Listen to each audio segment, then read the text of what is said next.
puedes hacer a esa persona. Detalles insignificantes que a veces no lo valoramos. Pero cómo se queda en el corazón. Porque en este camino, hermanos míos, este camino nos azotan los ladrones. Muchos ladrones se encuentran en nuestro camino. Pero necesitamos gente samaritana. Gente sin estudio, que no importa, pero que tenga buen corazón. Por medio de una llamada o una visita, ¿qué bien puedes hacer a una persona? Y ahora va a Egipto. De verdad que es buen ambiente, ¿eh? Va a Egipto, hermanos, con su hermano Aarón, y le dice a Faraón, en el nombre de Jehová, hace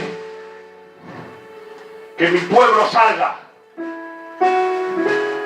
Ya saben las plagas, la plaga de los granizos, la de, hermanos míos, la de las bestias que morían, la de los chugales, la de las ranas. Pero lo que me llamó tan fuerte es la plaga o el juicio de los primogénitos. Lo que me rompió a mí los esquemas, Carlos, es que ¿por qué? Porque en ese tiempo en Egipto había un ídolo que era su dios llamado Osiris, que el Señor lo reprenda. Que Osiris significa el dios del juicio. Aquí lo tengo. El dios de la resurrección, pendiente del juicio del alma. Eso era Osiris. Pero que me llamó la atención, que no era una guerra entre naciones, ni de Egipto o Israel que iba a ser. Era algo más interno, y era una guerra más espiritual. Era Jehová contra Osiris, demostrando quién tiene las llaves de la muerte y quién tiene el poder de la resurrección. Y Jehová estaba demostrando de la muerte de los primogénitos una gran verdad. Una gran verdad, que el ángel de la muerte pasaba y ante los israelitas estaban guardados con una sangre de becerro, de cordero, que ponía los dinteles de la puerta. El juicio caía sobre el hijo de Faraón como el más noble y más humilde de los egipcios. Pero había una señal, que los dinteles de la puerta, que nadie lo tocara. Pero no era la calidad de la sangre, era una orden específica de Dios. En ningún texto he visto que diga la sangre de Cristo tiene poder. Pero al diablo no le hace falta que el Señor se lo recuerde.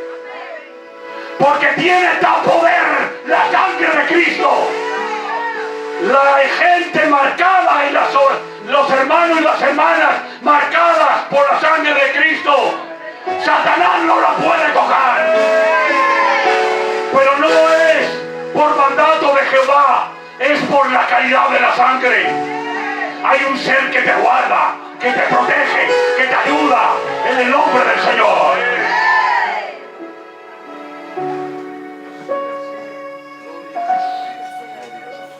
El Dios de la resurrección decía Osiris, pero Dios los avergonzó a todos los egipcios, porque solo hay un Dios verdadero. Su nombre es Jehová de los ejércitos. Y ahora saca al pueblo de Israel. Saca al pueblo de Israel, hermanos míos. Y Dios los guardó a Israel. Los que iban a vender paraguas, pastor, ni se estrenaban. Los que iban a vender zapatos, tampoco. Los que iban a vender ropa, no se estrenaban. Porque dice, ni el vestido se envejeció, ni un zapato se estropeó. Si por la noche tenía frío, había una columna de fuego que los protegía. Y cuando andaban el día a 40 grados el calor o a 50, había una nube que les protegía. Porque siempre Dios ha guardado a su pueblo. Dios siempre te guarda. Dios siempre te sustenta. Dice, valéis más que los pajarillos. Pues nuestra vida está escondida y la tiene Cristo en los brazos. No nos vamos a turbar por lo que hay en el mañana, no. Hay un futuro de gloria para usted.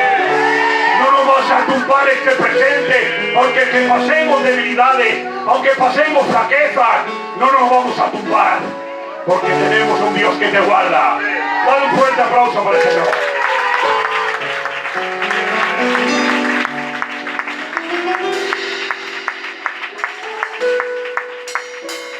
Y ahora usted me dirá, ¿cuál es el síntoma de madurez de Moisés? Es que rehusó la conveniencia, rehusó el lugar, rehusó el trono, rehusó el bienestar. ¿Para qué? Para preferiblemente ser maltratado, que el pueblo le criticara, que pasara fatigas, que incluso su petición de corazón, entrar a tierra prometida, no pudo entrar. Pero había un versículo que mantiene a Moisés. Dice, y se sostuvo como viento al invisible, porque tenía su mirada puesta en el galardón. Es como miremos aquí en la tierra y nos vamos a defraudar, pero como mires al cielo te vas a sostener, porque Jesús es el que paga bien. En el nombre del Señor. Es mejor un desierto en la voluntad de Dios que un lugar sin él. ¿Para qué quiere Saúl 40 años atormentado por un demonio? Sin Dios. El lugar no llega. Lo que llena es estar en la voluntad de Dios. Pero eso es madurez. Saúl no tuvo madurez de dejar el trono, y se lo dijo el profeta que lo ungió. Es el mismo profeta que le dijo, desechado eres por Dios. Porque a veces amamos más el bienestar, el que dirán, pero es mejor estar en la voluntad de Dios. Ojalá tengamos esa madurez de ser conscientes si estamos en la voluntad de Dios o no. Porque lugares y voluntad de Dios es tu ruina. Saúl nunca destacó. En los 40 años de trono no dice la palabra de Dios que destacó. Pero sin embargo, cuando era joven, dice, de hombros para arriba no había más que él. De oveja, cuando no estás en el lugar, destacas. Pero cuando te ponen en el trono de Dios, ya no resalta ninguna virtud. Señor nos ayude. En el nombre del Señor. ¿Me dejan un poquito más?